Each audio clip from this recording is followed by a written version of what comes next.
Très heureux de vous connaître très nombreux, présents à me suivre encore aujourd'hui. Et moi, votre serviteur, Pierre Maté, pour développer notre sujet sur les avancées sur les technologies modernes pour le traitement du diabète.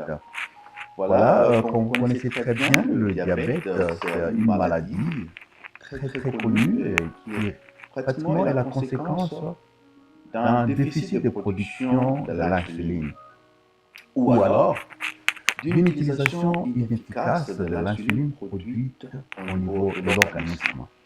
Voilà, il y a deux types de diabète, le type 1 et le type 2.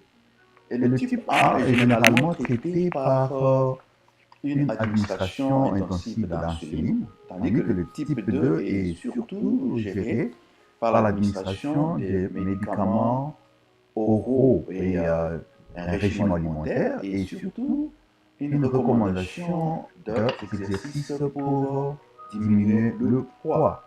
Alors, trois aspects qui expliquent le développement innovant de ce traitement du diabète. Il s'agit notamment de la surveillance continue du taux du sucre ou du taux de glucose dans le sang et aussi l'appareillage qui permet d'administrer l'insuline de manière intelligente, mais enfin le pancréas artificiel. Pour la surveillance continue du glucose, il y a un petit appareillage qu'on appelle en anglais CGM.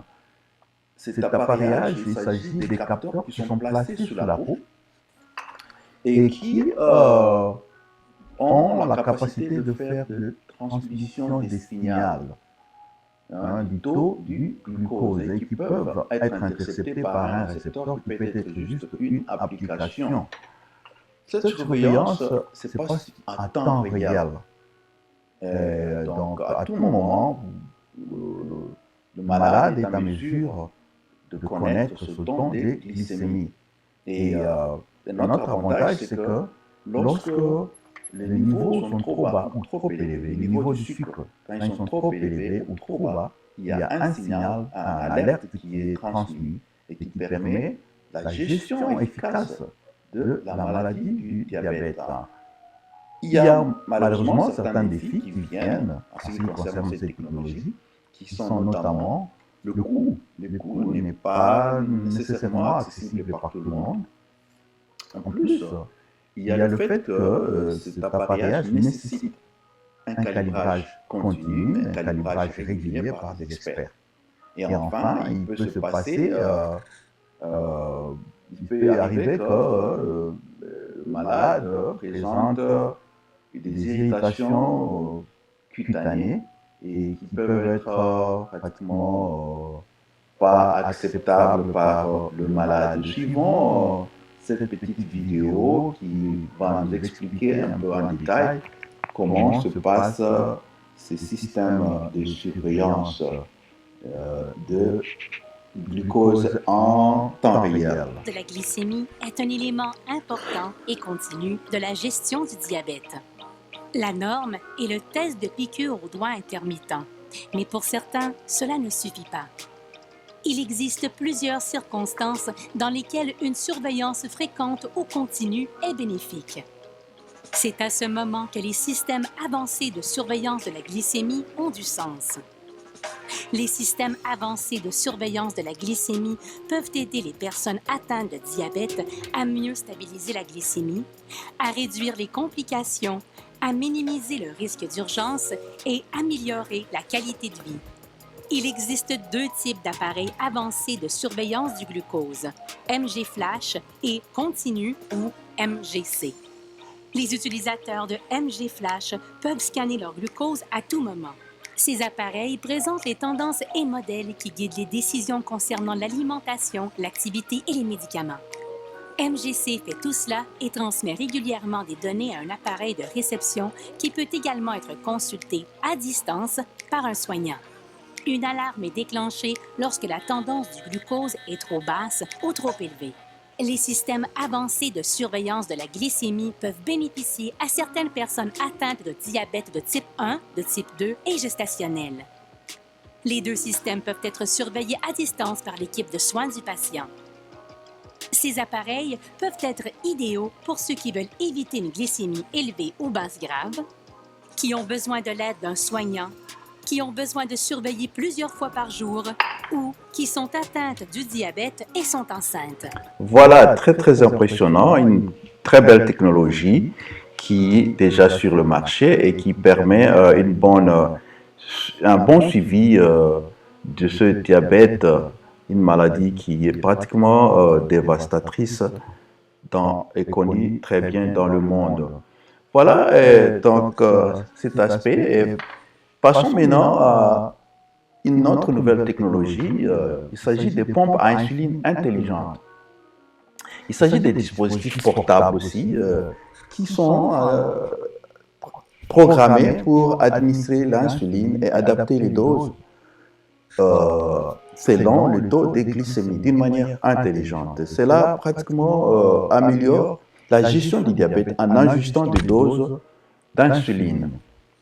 En ce qui concerne le pancréas artificiel, en fait, il s'agit d'un appareillage qui combine à la fois la surveillance continue du taux de sucre et la pompe intelligente à insuline.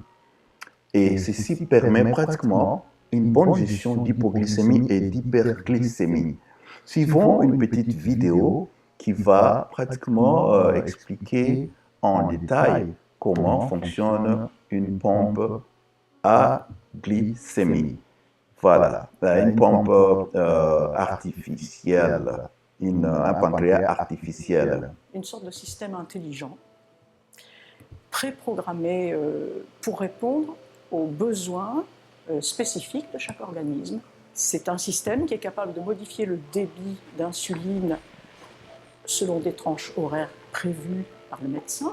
Un système qui est capable aussi d'augmenter ou de diminuer automatiquement le taux d'insuline administré selon les variations de la glycémie, heure par heure à la limite. Surtout, enfin, elle calcule les bolus, c'est-à-dire que dans la mesure où on lui envoie le nombre de grammes de glucides que l'on va ingérer, elle fait le calcul automatiquement. Plus de confort, beaucoup plus de sécurité aussi, parce que la pompe m'avertit par des alertes préventives et elle me propose à ce moment-là de faire des vérifications ou carrément des procédures selon le risque signalé. Je vais devoir me resucrer ou bien vérifier la tubulure pour voir s'il n'y a pas de bulle. J'y gagne en liberté. Parce que je ne suis pas tenue à cette surveillance constante, très contraignante, qui fait qu'avant, j'étais constamment obligée de me dire où j'en suis, la glycémie, comment ça va. Non, pas du tout. Et j'allais dire qu'aujourd'hui, on peut presque oublier qu'on a une pompe. Et on peut presque oublier qu'on est diabétique. Voilà cette technologie très innovante et qui est pratiquement acceptée par les utilisateurs.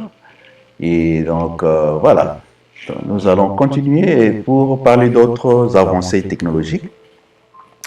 Alors, il y a aussi dans les laboratoires une étude sur un système de délivrance de médicaments par nanoparticules. Et aussi, notre aspect qui est en développement, c'est justement la thérapie génique et aussi l'implantation des cellules souches. En ce qui concerne ces études en laboratoire, il y a notamment les études en rapport avec la transplantation d'îlots, ce qui est eu un transfert des cellules productrices d'insuline à des êtres humains. Voilà, donc prélever ces cellules qui ont la potentialité de générer l'insuline et les replanter dans des pancréas qui ne sont plus en mesure de produire d'eux-mêmes de l'insuline. En ce qui concerne la thérapie génique, il s'agit maintenant de corriger les ADN qui contrôle les cellules de production d'insuline et de corriger l'ADN en y mettant des gènes qui ont la capacité maintenant de corriger l'ADN. Suivons une petite vidéo qui développe cette thérapie génique. Les cellules constitutives de nos organes renferment dans leur noyau le matériel génétique ou ADN propre à chaque individu. L'ADN, cette molécule en double hélice, contient plus de 20 000 gènes. Pour fabriquer des protéines, certains gènes codent des molécules organiques indispensables au bon fonctionnement de nos organes.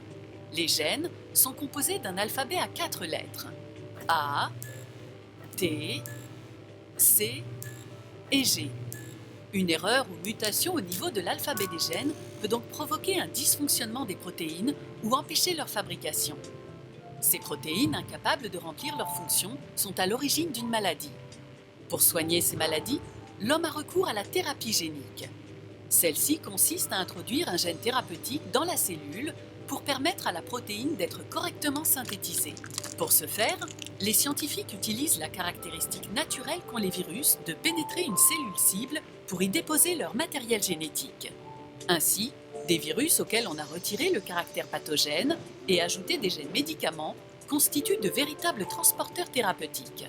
Aujourd'hui, il existe 4 types de vecteurs viraux utilisés en thérapie génique. Les adéno-associated virus, ou AAV, et les lentivirus sont ceux étudiés au sein de Sanofi. Ils fonctionnent de manière légèrement différente. Un AAV pénètre spécifiquement la cellule malade via un endosome. Son ADN contenant le gène médicament est libéré à l'intérieur du noyau de la cellule. Quant au lentivirus, son matériel génétique sous forme d'ARN est rétrotranscrit en ADN, puis introduit dans le matériel génétique de la cellule hôte. Cette intégration dans l'ADN hôte permet au gène thérapeutique d'être transmis à la génération de cellules suivantes. Dans les 2 cas, le nouveau gène médicament introduit dans le noyau est utilisé par la cellule dans la production de protéines saines. Celles-ci remplissent alors pleinement leur fonction au niveau des organes. La maladie est soignée. La thérapie génique permet déjà de traiter un certain nombre de maladies telles que le cancer ou des maladies rares. La production en grande quantité de médicaments basés sur ce principe. Formidable, formidable. Il n'y a pas d'autre mot pour dire l'impact de ces avancées technologiques sur le traitement du diabète. Alright, alors il y a maintenant aussi d'autres recherches qui sont en train de développer des agonistes des récepteurs GLP-1 pour stimuler en fait la sécrétion d'insuline. Et sur le marché, nous connaissons déjà la présence des sémaglutides, notamment les Ozempic, le Mounjaro, qui ont prouvé en suffisance que ce sont des nouveaux traitements très efficaces du diabète. Il y a aussi les inhibiteurs de SGLT2 qui réduisent la réabsorption, du glucose dans le rein. Il y a aussi la nanotechnologie, qui est en fait un système d'administration ciblé de l'insuline ou des médicaments de diabète dans le corps. Et cela permet notamment la destruction de molécules actives qui permettent de traiter le diabète. Thérapie cellulaire. La thérapie cellulaire, il s'agit de développer des cellules souches qui génèrent des cellules productrices d'insuline et les implanter dans des pancréas qui sont déficients.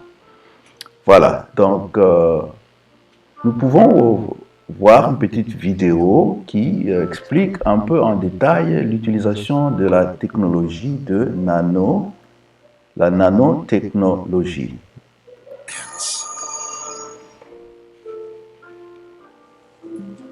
La nanotechnologie pour lutter contre le diabète. Voici 2 projets européens dont le résultat pourrait changer la vie de millions de diabétiques. Pendant des années, les chercheurs et les patients ont rêvé de l'existence de cachets d'insuline en lieu et place de fréquentes injections. Ce qui en empêchait la réalisation, c'étaient les sucs gastriques qui détruisaient l'insuline avant qu'elle ne passe dans le système sanguin. À l'université de Coimbra, au Portugal, une équipe a contourné ce problème d'acidité gastrique avec le développement de nanoparticules enrobées de polymères biocompatibles. La molécule d'insuline, qui est naturellement instable, doit être suffisamment forte pour résister à l'environnement de l'estomac tout en étant suffisamment petite pour être absorbée dans l'intestin. En utilisant ces nouvelles nanoparticules créées dans la faculté de pharmacie de Coimbra, l'insuline est passée au travers de l'épithélium de l'intestin d'un tiers des rats testés.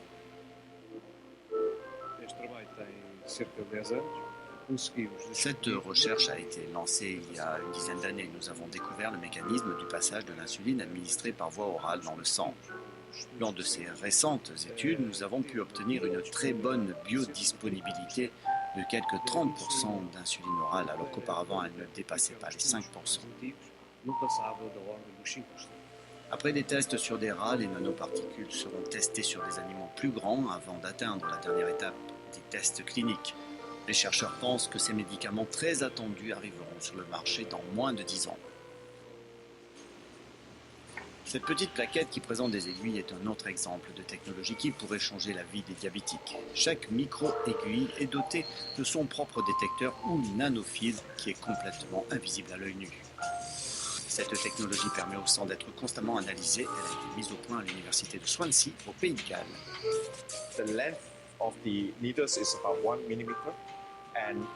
La longueur des aiguilles est d'1 millimètre pour un diamètre de 15 microns. C'est donc indolore pour les patients. Les aiguilles sont fixées sur le bras du patient et on a des examens sanguins grâce à ces micro-aiguilles.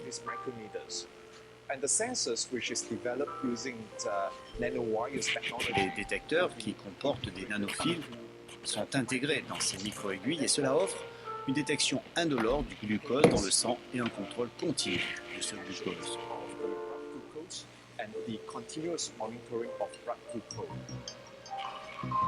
L'équipe est actuellement sur le point de développer un transmetteur qui enverra un SMS à l'hôpital ou aux proches dès qu'apparaissent des risques de crise d'hypoglycémie.